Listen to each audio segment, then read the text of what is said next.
மைக்கு சரி கொடுத்துரு, மைக் கையிலே கொடுத்துருங்க. ஆமாம் ஆமாம் ஆமாம், அதுதான் நமக்கு கரெக்டு. சென்டர் மறைக்குமே. சரி, ஓகே ஓகே, மறைக்கும். இல்லை இல்லை, மறைக்கும். மெயின் நீங்கள் தானே. இப்போ என்னன்னு தெரியல,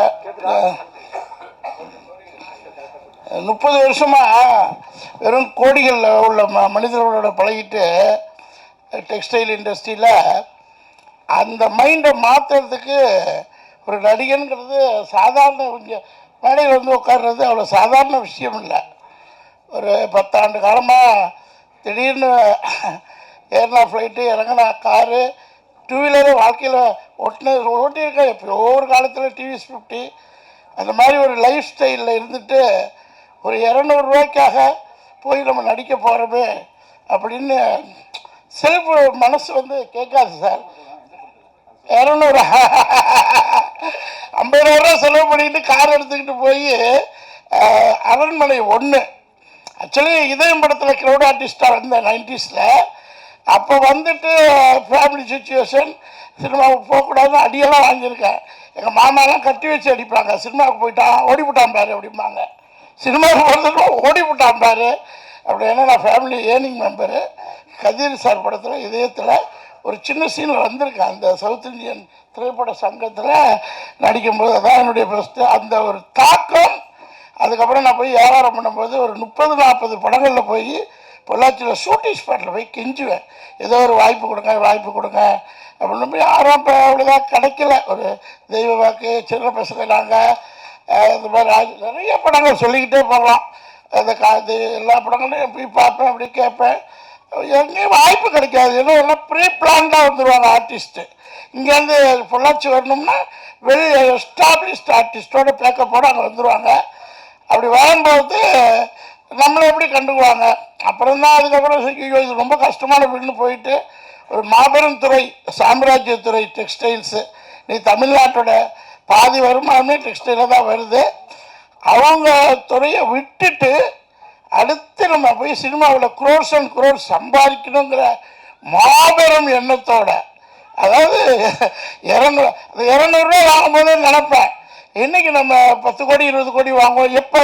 எப்போன்னு லண்டன் இருக்குன்னு கிட்டத்தட்ட 70-80 படங்கள் ரிலீஸ் ஆகிடுச்சு.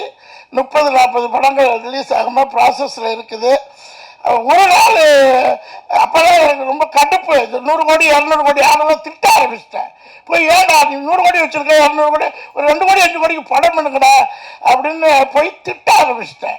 காரணம் என்னென்னா, இங்கே உள்ள அசிஸ்டன்ட் டைரக்டர்ஸ், மேனேஜர்ஸ் என்னென்னா ஒரு சொல்கிறாரு பொய்யோ டுபாக்குறோ எல்லோரும் திருப்பூர் போகலான்னு வந்து பார்த்தா எல்லோரும் பிரமிச்சிட்டாங்க.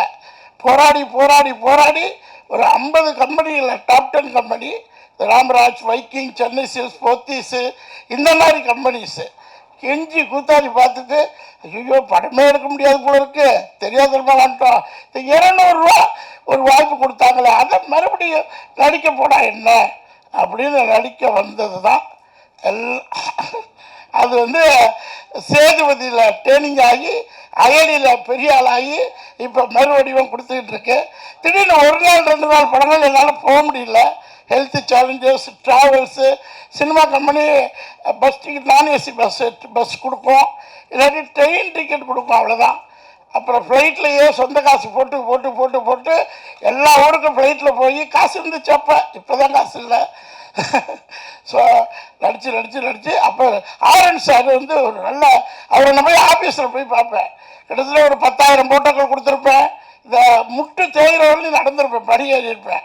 ஏற்கனவே என் உடம்பு பாடி, இதில் ஒரு முட்டு தேய ஏறணுமா அப்படின்னு ஏறி ஃபோட்டோ கொடுக்கும்போது ஆரம்பி சார்ட்ட போய் அப்பா என்னை பார்த்தாலே கேட்பாங்க, ப்ரொடியூசர் கூட இருக்குது, ப்ரொடியூசர் எனக்கா மனசுக்குள்ளே இருக்கும். இத்தனை கோடிகளை பார்த்துட்டு ஒரு பட்டம் எடுக்க முடியலையேன்னு விருத்தம் இருக்கும்.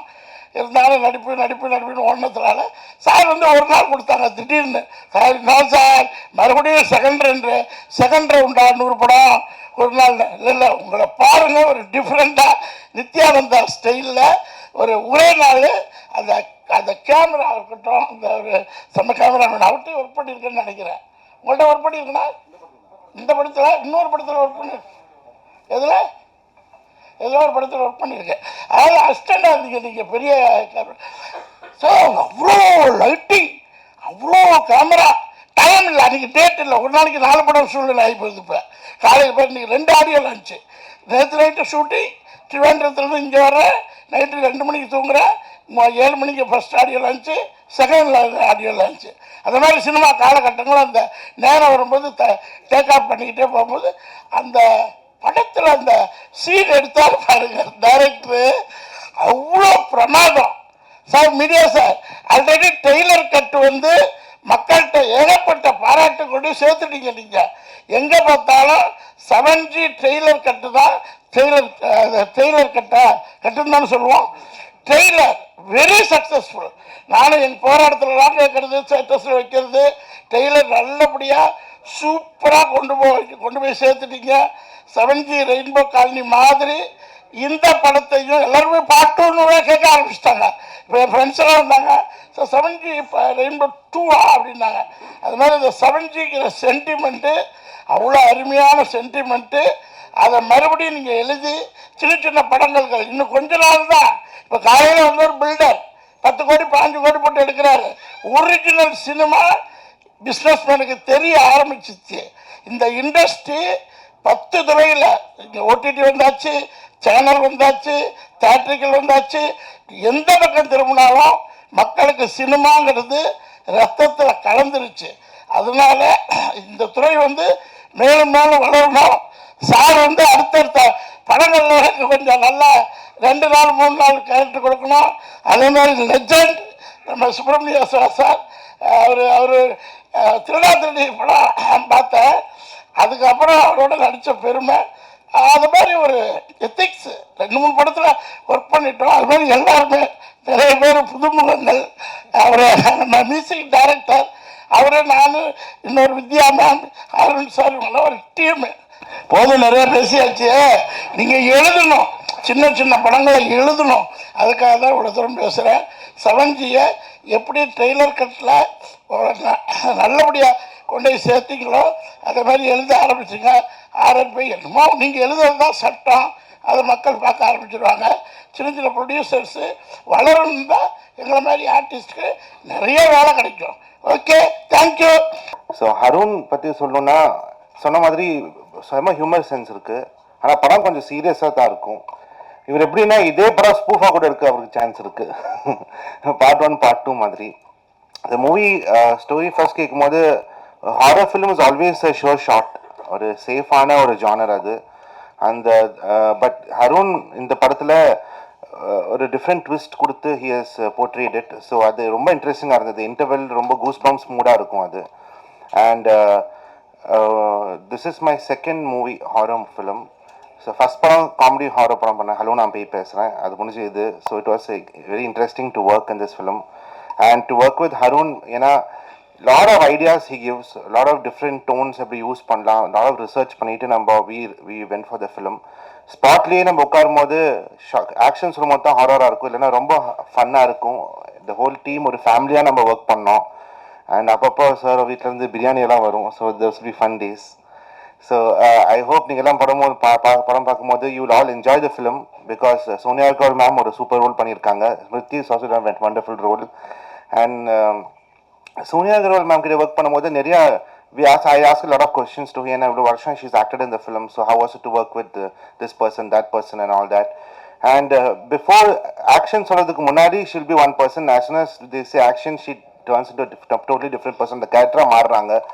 And I had a few scenes with her. So it was she was very helpful in those scenes. Normally I do a lot of humor in films. இந்த தாடி கொஞ்சம் ஒரு சீரியஸான ரோல் பண்ணியிருக்கேன். So it was interesting to act with her. அவங்க நிறைய suggestions கொடுத்தாங்க. And overall the whole packaging lala vandirukku, the editing, the choreography, the camera work ellame final out paakumbodhu romba interesting ah vandirukku. So thank you all for this wonderful film. And Harun kuda ukarumbodhu oru script ukarumbodhu and the spotlight he'll start discussing his next movies. So I think oru padame oru one day la mudichiruvaru oru scripting session. So already I think 3-4 scripts is lined up for him. So all the best to the team, and நீங்க எல்லாம் படம் பாருங்க. I hope you all get scared as much as we did. Thank you very much.